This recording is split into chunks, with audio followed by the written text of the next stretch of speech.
Hello student, स्वागत है आप सबका संस्कार इंग्लिश वर्ड चैनल पर। तो यहाँ पर एग्रीकल्चर का स्टार्ट करते हैं और इसका सॉल्यूशन करते हैं। जो पेपर है यहाँ पर कोड मिला लीजिएगा और आप अपना पेपर मिला लीजिएगा, ठीक है। 252 यहाँ पर लिखा है, कक्षा 11वीं परीक्षा 2020 और 21 क्लियर, फसल उत्पादन एवं उद्यान शास्त्र, ठीक है। तो इसका जो ऑब्जेक्टिव है यहाँ पर पहले ऑब्जेक्टिव बता रहे हैं किस तरीके से हैं। पहला वाला जो ऑब्जेक्टिव है, मृदा पीएच मान रेंज जो प्रायः फसल उत्पादन के लिए उचित है, तो ये है 6 से लेकर के 7.5 तक, पहला वाला। उसके बाद सेकंड नंबर का है, निम्नलिखित में से कौन सी सब्जी मधुमेह में उपयोगी है, तो ये है करेला, ठीक है। और टमाटर का गहरा लाल रंग किसके कारण होता है, तो लाइकोपीन के कारण होता है। प्याज में तीखापन किसके होता है, एल प्रोपाइड डाइसल्फाइड के कारण। और टमाटर का बीज दर प्रति हेक्टेयर कितना होता है, तो टमाटर का जो बीज दर होता है वो 500 से 800 ग्राम। फिर नेक्स्ट है question number second. Question number second में हमारे फिलिंदी ब्लैंक्स यानी खाली स्थान है। तो यहाँ पर देखो, मिश्रित फसलों को पकने जो मिश्रित फसलें हैं इनके पकने का समय क्या होता है, असमान होता है कि समान होता है, तो इसका राइट आंसर असमान होता है, ठीक है। क्यों, क्योंकि कुछ समय जो मिश्रित का मतलब होता है दो या दो से अधिक फसलें एक साथ बोएं, तो किसी फसल का जो समय होता है वो अलग होता है पकने का और दूसरे का अलग होता है, इसलिए इसका क्या होता है, असमान होता है। सेकेंड नंबर है, मृदा में जीवांश पदार्थ की मात्रा क्या होती है, तो 5 की 10%, तो 5%। नेक्स्ट है, भू परिष्करण से भूमि में वायु का संचार क्या होता है, घटता है कि बढ़ता है, तो वायु का संचरण क्या हो जाता है, भू परिष्करण से वायु का संचार। तो इसमें जो वायु का संचार होता है भू परिष्करण में वो क्या होता है, बढ़ता है, मतलब भूमि की पलटा पलटी, जिसे अपन पलाऊ उलाऊ वगैरह करना कहते हैं वही है। तो इसमें भूमि का संचार, भूमि में क्या होता है, वायु का संचार बढ़ जाता है। अगला है, का वानस्पतिक नाम डॉकस कैरोटा है, तो ये गाजर का है। ये वाला थोड़ा गलत है आपका, ये यहाँ देखें, भू परिष्करण के कितने प्रकार है, तो भू परिष्करण के 2 प्रकार हैं। ये हमारे खाली स्थान के जो है वो क्या है, कंप्लीट होते हैं। नेक्स्ट आ जाते हैं सत्य और असत्य। तो सत्य है, मिश्रित फसल खरपतवार नियंत्रण में सहायता करती है, ठीक है, सत्य है। ये असत्य है, तो असत्य है। काली मिट्टी कपास के लिए उपयुक्त नहीं होती है, काली मिट्टी कपास के लिए बहुत ज़्यादा उपयुक्त होती है, यहाँ लेकिन लिखा है क्या, नहीं, तो इसलिए ये वाला असत्य है। देसी हल भी प्रकार की कुंड बनाता है, सत्य है। और पंखा मड़ाई के काम आता है, मड़ाई, ये असत्य है। मड़ाई जानते हो क्या कहलाता है, यहाँ देखो, प्याज की जड़ खाने के काम आती है, प्याज की जो जड़ होती है वो प्याज की जड़ खाने के काम नहीं आती है, ठीक है, तो ये असत्य है। फिर नेक्स्ट है अपना तीसरे के बाद चौथे नंबर का क्वेश्चन। तो जो चौथा नंबर है यहाँ पर क्या है, मैचिंग है, जोड़ियाँ हैं। तो जो जोड़ियाँ हैं, तो यहाँ पर पहला वाला है संगमरमर, तो संगमरमर में क्या भरेंगे, कायांतरित चट्टान है। दूसरा है निराई गुड़ाई, जैसे अपन लोग बोलते हैं निदाई गुड़ाई, तो ये होता है द्वितीयक भू परिष्करण होता है। तीसरा है नहरें, तो नहरें जो होती हैं धरातलीय पानी का स्रोत हैं। चौथा है कुएँ, तो कुएँ क्या है, अपना भूमिगत स्रोत हैं। और पांचवा है अम्बेली फेरी, ठीक है, ये धनिया का नाम है। फिर आता है ये, अभी अपने जो मैचिंग मतलब टोटल ऑब्जेक्टिव थे कि ये कंप्लीट हो गए हैं। और अब आते हैं क्वेश्चन नंबर यहाँ से। तो इसमें 18 क्वेश्चन हैं, जिसमें से कि अपन यहाँ पर सॉल्व करके आपको आंसर बता रहे हैं किस तरीके से। तो देखिए, ये है अपना क्वेश्चन नंबर पहले का, ये पहले का पूरा सॉल्यूशन है। नेक्स्ट है ये क्वेश्चन नंबर सेकंड का, यहाँ पर ये क्वेश्चन नंबर सेकंड का ये सॉल्यूशन है, क्लियर।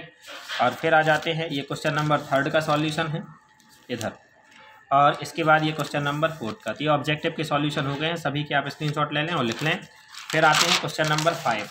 तो क्वेश्चन नंबर जो 5 है, इसमें क्या कह रहा है, मिश्रित फसल के कोई 2 लाभ लिखना है, ठीक है। तो यहाँ देखो, तो यह है मिश्रित फसल के 2 लाभ निम्न है। नंबर 1, मिश्रित फसल से किसानों को अधिक आय प्राप्त होती है। और दूसरा है जो मिश्रित फसल है इसमें श्रमिक अधिक लगते हैं खेत में, ठीक है, तो श्रमिकों का अधिक उपयोग होता है।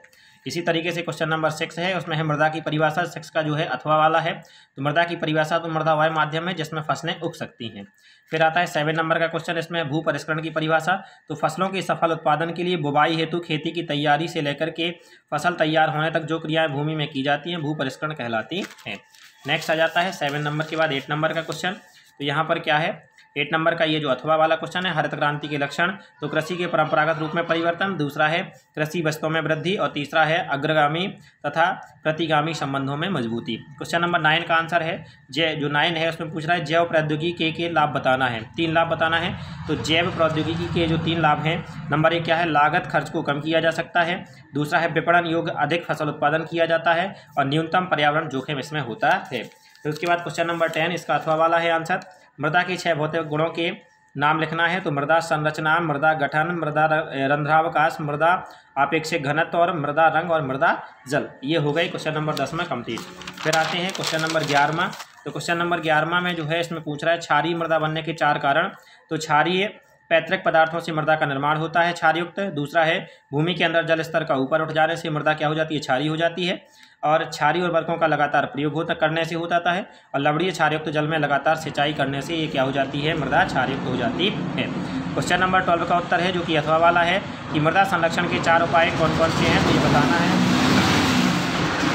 तो मृदा संरक्षण के 4 उपाय ये देखिए, आपको भूमि कटाव को रोकने के लिए आवश्यक है, क्योंकि भूमि को खाली नहीं छोड़ना चाहिए, ठीक है। वर्षा के आरंभ में ही खेतों के चारों ओर उनकी मेड़बंदी कर देनी चाहिए। 3rd नंबर है हवा द्वारा कटाव को रोकने के लिए मरुभूमि में खेती के चारों ओर नागफनी या पत्थरों की बाड़ लगा देनी चाहिए। ऐसा करने से गर्म व तेज हवाओं से फसल तथा भूमि को नष्ट होने से बचाया जा सकता है। 3 हो गए। और 4था नंबर का ये आता है ऊबड़ खाबड़ तथा बंजर भूमि में ऑस्ट्रेलियन कीकर, विलायती बबूल, अरंडी आदि के पौधे लगा करके भूमि को कटने से रोका जा सकता है। यानी कि जो पौधे किसी काम के नहीं होते उनको हम क्या कर सकते हैं, लगा सकते हैं और भूमि के कटाव को क्या कर सकते हैं, रोक सकते हैं, जिससे हमारे।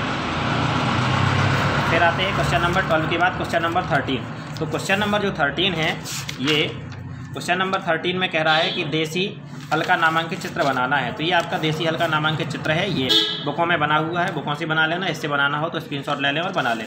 फिर आते हैं क्वेश्चन नंबर 14। तो ये जो क्वेश्चन नंबर 14 है, क्वेश्चन नंबर 14 में हमारा ये कहा गया सिंचाई की धरातली विधियों के नाम और किसी एक का वर्णन। तो देखिए ये है सिंचाई की धरातली विधियों के नाम निम्न है। नंबर 1 नहरों से की जाती है, नित्यवाही जो नहरें लगातार बहती रहती है उनसे की जाती है, तालाब से, नदियाँ, झरने, बांध, जलाशय, इन सभी से क्या की जाती है, सिंचाई की जाती है। किसी एक का वर्णन, तो नदियों का वर्णन किए जा रहे हैं। नदियों के ऊपर बांध बनाए जाते हैं जिनसे नहरें निकाल करके सिंचाई की जाती है। नदियों के आसपास वाले किसान टेकली व बेड़ी की सहायता से पानी निकाल करके सिंचाई करते हैं। आजकल के किसान विद्युत जनित या विद्युत के द्वारा चलाई जाने वाली जो मोटर है इसकी सहायता से किसान क्या करते हैं, पानी को निकाल करके खेत में ले जाते हैं और सिंचाई करते हैं। ये क्वेश्चन नंबर 14 कंप्लीट है। क्वेश्चन नंबर 15 जो होता है, ये जो क्वेश्चन नंबर 15 है इसमें ये कह रहा है मूंगफली अथवा कपास की खेती का वर्णन निम्न शीर्षकों के आधार पर कीजिए। तो कपास की खेती का वर्णन निम्न शीर्षकों के आधार पर कर रहे हैं। तो ये कपास की खेती का वर्णन करते हैं। तो देखिए पहले नंबर है वानस्पतिक नाम, तो ये है गॉसिपियम स्पीसीज। दूसरा है कुल है मालवेसी। दूसरा उन्नत किस्में है श्यामली और लोहित। और फिर आते हैं आगे चल करके प्रति हेक्टेयर जो उपज है वो कितनी है, तो ये है 12 से 15 किलोग्राम। और कोई 2 कीट, तो कपास, गुलाबी कीड़ा और चिकनवरी सूढ़ी, ठीक है। ये क्वेश्चन नंबर जो 14 था ये कौन सा था, 15 नंबर का कंप्लीट है। अगला वाला है क्वेश्चन नंबर 16। तो क्वेश्चन नंबर 16 में कह रहा है फसल चक्र के कोई 4 या 5 सिद्धांत समझाना है। तो फसल चक्र के 5 सिद्धांत ये हैं आपके सामने, ये देखिए ये लिखे हुए हैं, फटाफट स्क्रीनशॉट लें और जल्दी आगे बढ़ते हैं। क्वेश्चन नंबर 16 के बाद क्वेश्चन नंबर आ जाता है 17। क्वेश्चन नंबर जो 17 है उसमें ये कह रहा है कि गेहूं अथवा बरसीम की खेती का वर्णन। तो गेहूं की खेती का वर्णन कर रहे हैं। तो देखिए ये है आपका, तो गेहूं का जो पहले नंबर वानस्पतिक नाम है टिट्रिकम एस्टिवम, कुल है इसका ग्रेमिनी, और 2 उन्नत किस्में हैं ऊषा, श्रीराम, लोकमन, ठीक है। और उसके बाद है बीज दर प्रति हेक्टेयर, तो 100 से 125 किलोग्राम प्रति हेक्टेयर। 2 कीट, दीमक, गेहूं का एफिड, ठीक है।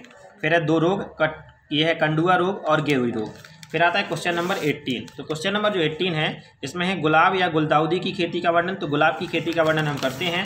तो गुलाब की खेती में वानस्पतिक नाम, गुलाब का जो वानस्पतिक नाम है ये है रोजा इंडिका, कुल इसका है रोजेसी। 2 किस्में हैं इसकी, पीले रंग का फूल या सुपरस्टार, ठीक है। फिर आ जाता है 2 कीट, स्केल कीट, और दूसरा होता है दीमक। फिर है 2 रोग, तो ब्लैड, स्वाट और रस्ट। और चौथा है प्रसारण, तो इसका प्रसारण कर्तन विधि द्वारा किया जाता है। इस तरीके से आपका ये टोटल एग्रीकल्चर का जो था फसल उत्पादन का जो पेपर था ये पूरा कंप्लीट हो गया है, ठीक है। और पीसीएमबी के और जो है अपना पशुपालन, इनके पेपर में आपसे हमारी मुलाकात होगी। धन्यवाद।